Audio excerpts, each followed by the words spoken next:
Welcome to Owl Have You Know, a podcast from Rice Business. This episode is part of our Flight Path series, where guests share their career journeys and stories of the Rice connections that got them where they are.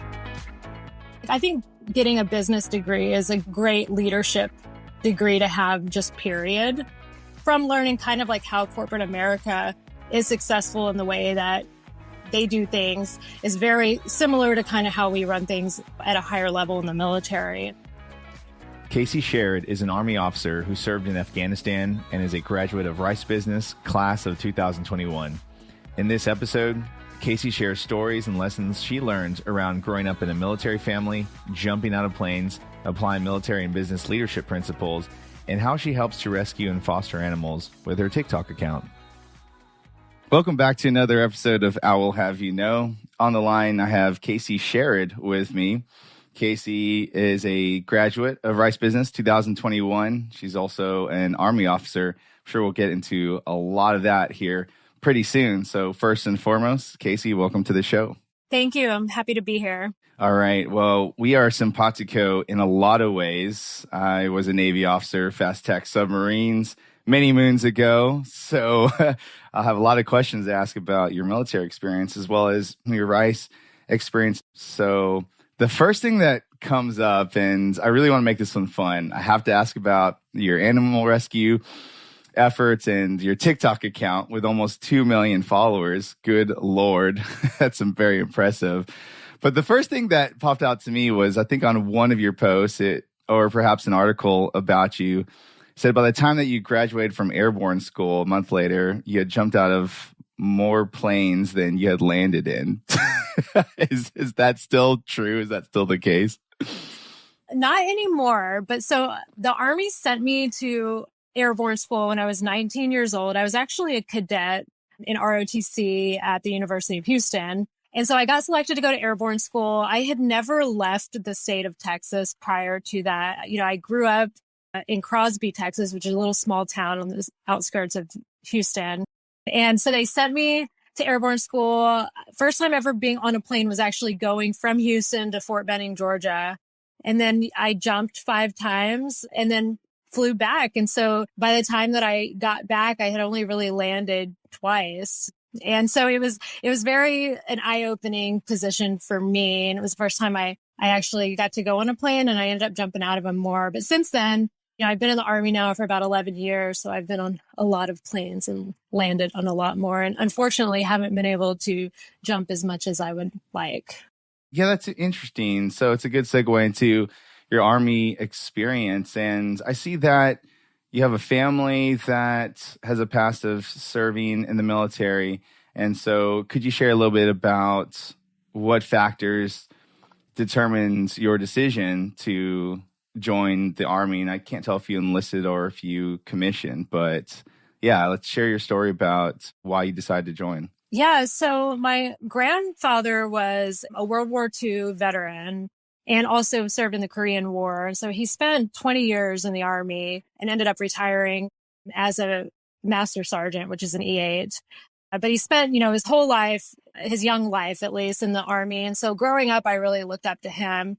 And then my dad, he joined the Army in the 70s as an infantryman. He only spent a little while and got out. And then 9/11 happened. And my older brother, who is 4 years older than me, I was actually like in 7th grade when the Twin Towers fell.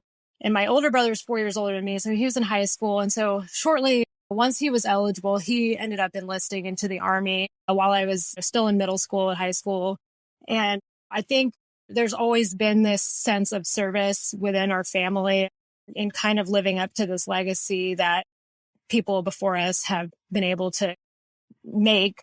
And so that was part of it. And like originally I wanted to enlist. I was in high school. I was ready to just leave. And I had a few mentors in high school that were veterans who were like, hey, listen, you have really good grades. You can get into any school that you want within Texas because you're a top 10%. So why don't you just apply for a few scholarships first before you just end up leaving? And so I did that. I applied for an Army ROTC scholarship and I ended up getting one. and deciding to stay in Houston and go to the University of Houston for 4 years. And then I ended up commissioning in 2011 as an AG officer, which is pretty much like human resources within the Army. But I ended up not really doing a lot of human resources stuff throughout my career. So I started off as a platoon leader. I was 22 years old. I graduated from college. They sent me to Fort Hood, which I thought was pretty awesome because I got to stay in Texas and kind of drive home on the weekends to see my family. But as soon as I got there, they were like, hey, you're taking this platoon of 32 soldiers and we're going to deploy you to Afghanistan. So get ready. And so it was pretty much like I graduated college, got my first duty station, and then within 6 months to a year, I was in Afghanistan. And I think like looking back, it seems like it was such a long time ago, but I ended up going down range and I did casualty operations. So I had like a casualty platoon essentially that worked throughout different hospitals in Afghanistan from the south to the east. And we had a headquarters also in Kuwait.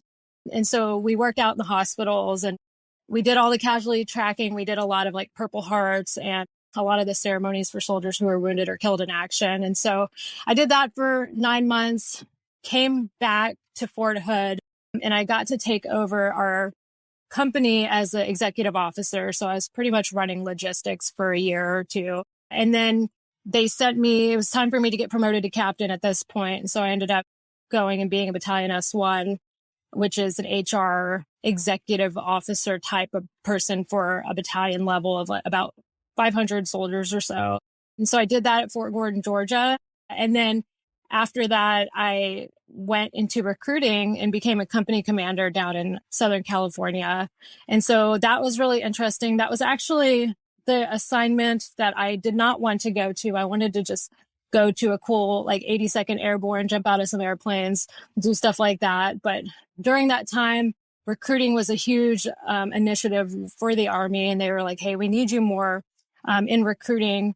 And so they sent me over to SoCal. I lived in Orange County for a couple years and it was pretty awesome. I mean, it was a hard mission. I think growing up in Houston where maybe we don't have as many wealthy people that, have other options for college or other options after high school, really. And a different sense of maybe a culture down in the South that where people join the military a lot more than maybe in Orange County, California. But we loved being out there. It was incredible. It was beautiful. I got to learn a lot of marketing. I got to make a lot of relationships with community partners out there. And so I decided at that point, I had been in the Army for like almost 10 years. I was at this point in my career where I was thinking about either getting out or staying in. And so they came to me. I kind of started looking at different options. And the Army was like, hey, we will send you to get your master's degree fully paid for if you sign up for some extra commitment to us for a handful of more years. That's how they get you. Yep. And so they let me, they were like, hey, it was a pretty good deal. I can't deny that. They were like, hey, we will send you to any school that you can get into and fully paid for by the Army. We will still pay you as a captain while you're in school full time. In return, I owed them 3 days for every 1 day that I was in school. And so I loved marketing. I loved really just, not even just marketing. I think getting a business degree is a great leadership degree to have, just period. From learning kind of like how corporate America is successful in the way that they do things is very similar to kind of how we run things at a higher level in the military. And so I decided to get my MBA, and I had applied at a few programs, but Rice was always my number one choice. I grew up in Houston, so I think anybody who grows up in Houston, Rice is kind of the school that anybody would dream to go to. And so to be given that opportunity, it was an easy choice for me to say, okay, I'm going to stay in because now I get to go to this dream school of mine and get an incredible degree, all while still getting time in service in the Army. And then, a couple months after I graduated from Rice, I got promoted to major. And so now I'm actually in another master's degree program, getting a degree in like operations for the Army. And so that's kind of what I'm doing now. Whew, wow, that was a lot. That was a lot. Yeah. Yeah, no, but that was a lot. This is really good. And perhaps I want to focus on the leadership principles between what you learned in the military and in business school. And if I caught it correctly, you're going to command and staff school in the Army, correct? Yes, they actually sent me to the Air Command and Staff College. Oh, yes. Yeah, the Air Force. So, that's super interesting. Okay. Yeah, so I'm here now, and it's interesting because there's about 500 students total from different services, and there's only about 40 Army officers here. Different. So you guys have to put on your gloves and make sure to fend for yourselves, right? Fight off all the Air Force folks. Yeah, it's a really cool environment. I think we have a guy in my flight who is from the Space Force. We have a Navy guy in there as well. It is very cool to just learn how different the branches are, but kind of the same. Yeah, a couple of years ago in my last career I was actually selling cybersecurity to the Air Force and worked with a lot of joint commands and even all the way up to the House Armed Services Committee. I say all this because I always found the military much more interesting when it's a joint command because so many things are integrated and interoperable now. And it's sort of silly. It's like an old school way of seeing the military when you separate out, there's the water, there's the air, of course, now space, and then the ground-based operations. So I think the big banner cry was, hey, multi-domain operations. Like, how do you get a single view of the battle space? But anyway, you're getting me really excited thinking about, what I had done or will do. But what are some of those ties in terms of leadership principles at command and staff school and then business, if any? And maybe moreover, how do you see yourself putting some of those principles together in application of what you're doing now or what you're looking to do in the future? Yeah, I think there's a lot of correlation there. So when I was in business school, I took a lot of classes that had to do with entrepreneurship, a lot of marketing classes, and then a lot of leadership classes, just because, I knew that I was going to go back into the Army and be on active duty for at least another 10 years. And so I wanted to really just learn from professionals who have been there and, can give good examples. And I think like entrepreneurship, especially, you're learning like, hey, yeah, I want to be my own boss, but I have to take all these risks and I have to really understand what priorities are more important than others when it comes to making decisions. And it's different. I would say like, in the Army, like as leaders, if we make decisions, bad decisions, they might have more drastic effects as far as, lives go. But at the same time, business leaders, whether you're an entrepreneur or even an executive or in banking, it really doesn't matter. There's so much pressure that is put on and senior business people, period, that they have to face and then figure out how to overcome that and be resilient. So that's part of it. I think the other part of it too is consulting is a huge thing in business school. We constantly are reading case studies. We're constantly saying like, hey, there's this problem. How do we fix it? Or how do we come up with some type of solution to help? And I think as leaders in the military, we're constantly faced with problems. We're constantly going into new organizations and trying to fix what might be broken or just to make things better than they were when you got there. Absolutely. And in the military or the battle space, I mean, risk management and decision making is so huge, as of course also in the business space. And so I always think about risk mitigation or during COVID, risk stratification. And so I'm curious, are there any frameworks that you might use in either domain in terms of how to go about managing through risk and determining what risks are acceptable for whatever the operation is? I mean, this is a fundamental idea for business and military. So I'm really curious how you see that and how you would potentially apply certain risk management frameworks or otherwise decision-making frameworks to the business and military space.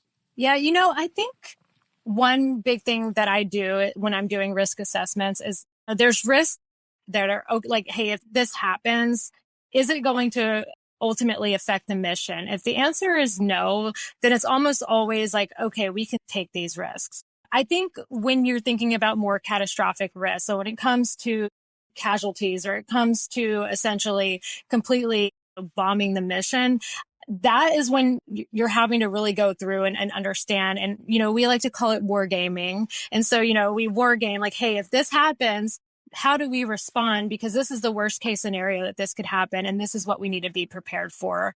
And I think one thing that I learned in business school that has helped me as a leader is having this climate that enforces innovation. And I think that if people that work for you are afraid to make mistakes and take risks, then you're never going to move forward. And that's something that a lot of startup companies and a lot of just businesses, period, have to understand as leaders. Like, there's certain risks that are okay because yes, it might set us back, but if you take this risk, you might also get 5 steps ahead of where you were before.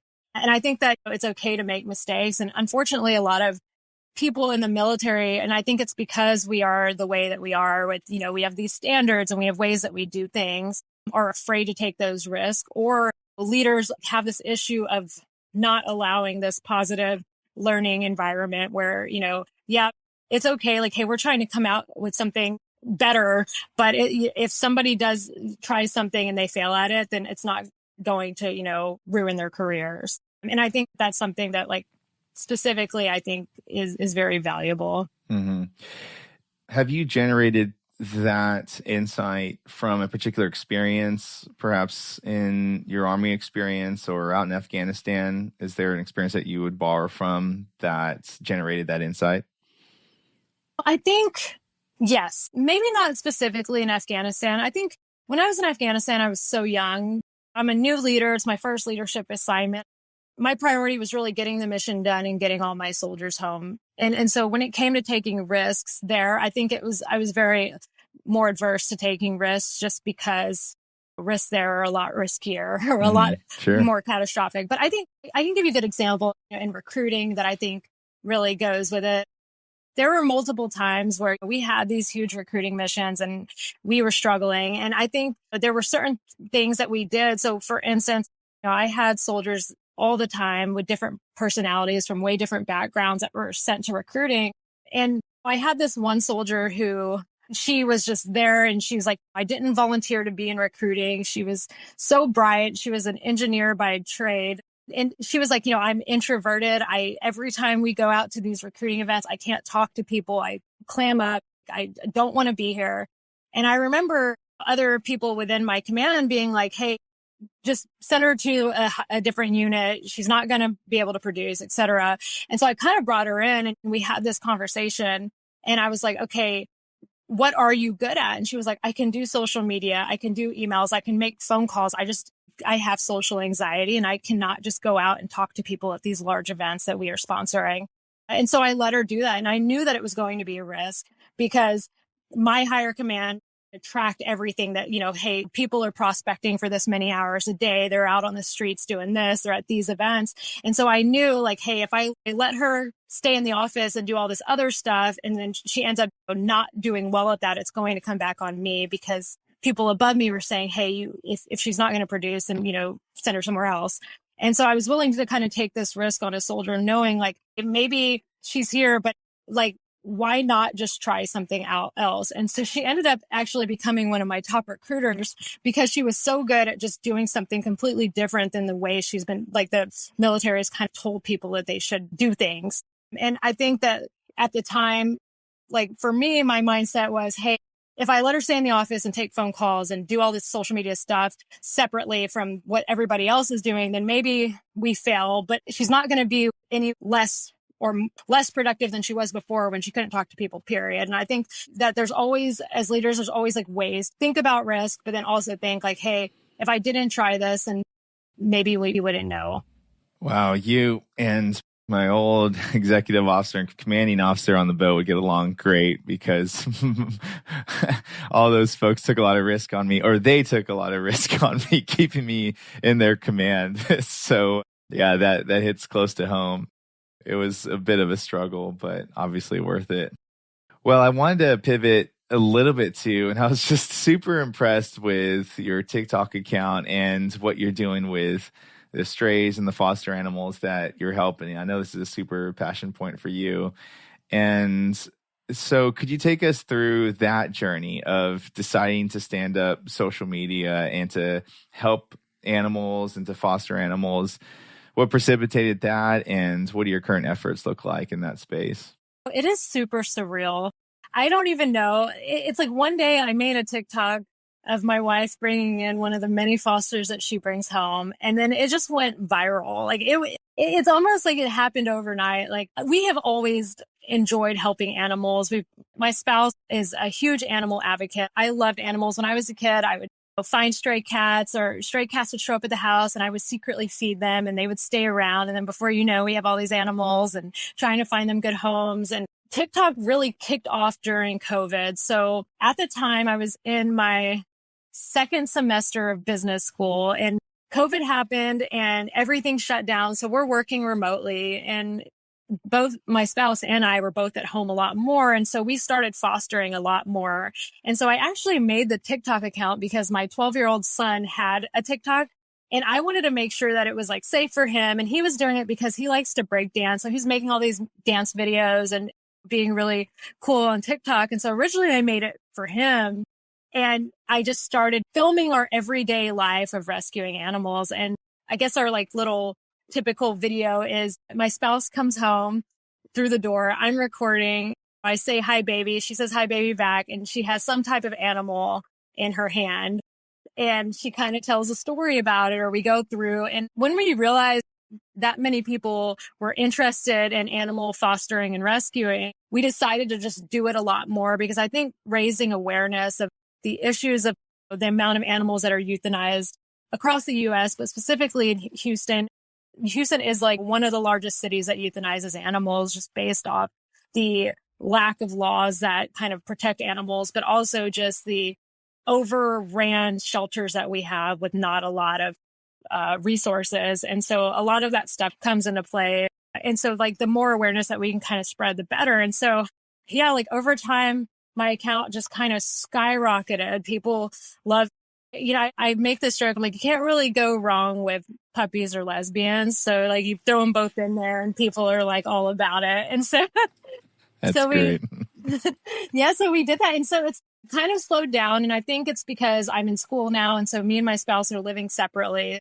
And so I'm out in Alabama I'm almost done. I actually graduate at the end of May. And so when we're together though, all of my stuff kind of goes up. And so we still do it a lot. But, at the time I just had so much more time on my hands because I was going to school remotely. She was working remotely. And so we were home a lot more, but we're going to continue to do it. I think it's important to use your platform to try to spread awareness and to just share with the world, like, hey, this is how great it can be to foster or to volunteer at shelters or to consider adopting a dog from a shelter or a rescue before maybe buying one. And I think a lot of that just can help. I think that another cool thing that kind of came from that is that we have inspired a lot of other people to foster as well in the Houston area. And so a lot of people joke, they're like, man, you guys are leaving because, the Army sends us somewhere new every few years. And so we're actually moving to Chicago this summer. And so we've built this huge network in Houston and across the U.S. with foster and rescue people. And so we've just encouraged a lot of more people to kind of like consider fostering, consider helping with rescue, to try to expand, the amount of help that we can to animals that maybe aren't necessarily put into the best conditions. Yeah, you're preaching to the choir, at least as far as I'm concerned, because I got my first rescue from Friends for Life of a little black cat. Oh, he's not little anymore. He's like 16 pounds, and I call him Sharpie. He's just, gosh, so much love, so much love. So I say the same message is, especially from my view, no-kill animal shelters are a big part of where my heart's at. And I just see no reason why we would put down animals. So yeah, that's amazing. And I have to say that again, can't really go wrong with puppies or lesbians. That's really good. Yeah, and it is so surreal, man. Like, so I'm in Alabama, so it's not like my wife and I will get noticed in Houston where people are like, oh my God, I watch you on TikTok. We love you guys. But, the other day, one of my friends was like, hey, we got a PT test tomorrow. Let's go carb load at Olive Garden. And so we go to Olive Garden and we're sitting here like stuffing our faces with pasta. And she was like, I tell my friend who's with me, and this is the third time this has happened since her and I have like gone to dinner. I was like, okay, I think there's like fans behind you. Sorry. Cause like the girls that were sitting behind us kept looking around and like smiling at me. And I was like, oh, I think they know me from TikTok. And so one of them actually wrote me a letter and was like, hey, I have social anxiety, but I am a huge fan of your TikTok. Can we take a picture with you? And so I like walk over there and they're like, I just love you. And like, I'm taking pictures with these kids that are in like high school. It was like, I think it made my night just because I don't always just like expect that to happen. But my friends like make jokes. They're like, we can't go anywhere with you because like everywhere we go, somebody recognizes you and wants to take pictures. And so there's this like ongoing joke. Hey, if we're going to go out to eat, then I at least have to like look decent. Like we can't just like go from the gym and just like run over there because if I am taking pictures with people and it's just like this, there's just like a joke. And I think a lot of people give me a hard time about it, but in like kind of a loving manner. Mm-hmm. That's an interesting problem to have. Well, Casey, with the last couple of minutes, and thank you for sharing all this. I'm thinking looking forwards, and you said that you plan to stay in the Army for about another 10 years or so. Sounds like, of course, you'll retire. So in that view, and as you combine your military experience and lessons learned from business school and other ventures, what does the future look like for you? And how do you plan to either help, or what are you planning on building? What are some of the things? How does all of this amalgamate together to create that future vision for whichever way you're headed? It's interesting. The Army created a new officer branch in 2019, which is Army marketing. And it's headquartered down in Chicago. It's a very selective process. They only select about maybe 6% of applicants. And like the minimum qualifications is that you have to have an MBA from a in-residence, preferably top program. You also have to have experience with marketing.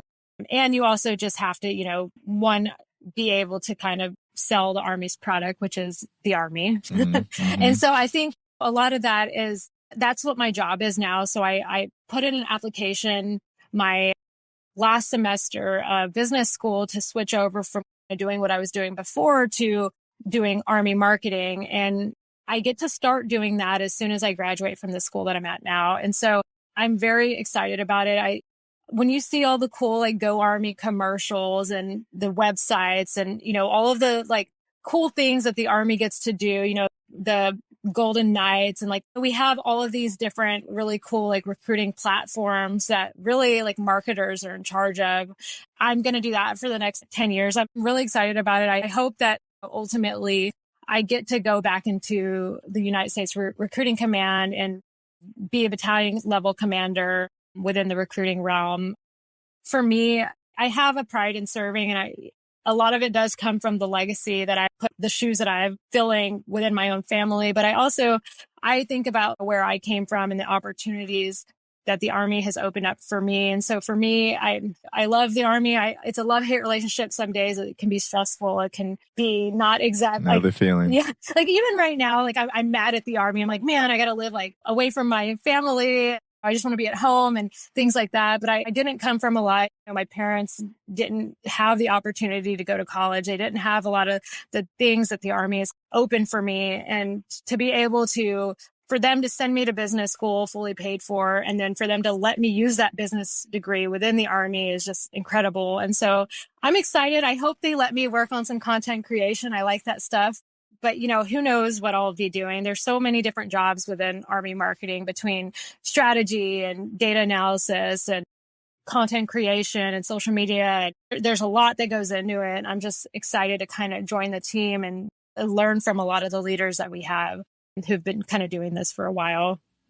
Fascinating. Sounds very exciting. And I have so many other questions because I've done a lot of work in industry helping the Department of Defense, and also, of course, being in. So we'll adjourn for now. And Casey, it's been a pleasure today. Thank you for sharing all your personal stories, and really excited to see how things play out for you. And if I happen to see you, out on town, I'll have to get a picture and throw it up on a TikTok or my socials too. So, well, thank you again, Casey. Thanks for having me, David. This has been I'll Have You Know. Thanks for listening. You can find links and more information about our guests, hosts, and announcements on our website, business.rice.edu. Please subscribe to this podcast wherever you find your favorite podcasts and leave us a comment while you're at it and let us know what you think. I'll Have You Know is a production of Rice Business and is sponsored by the Rice Business Alumni Board. The hosts of I'll Have You Know are myself, David Druglever, and Christine Dobbin.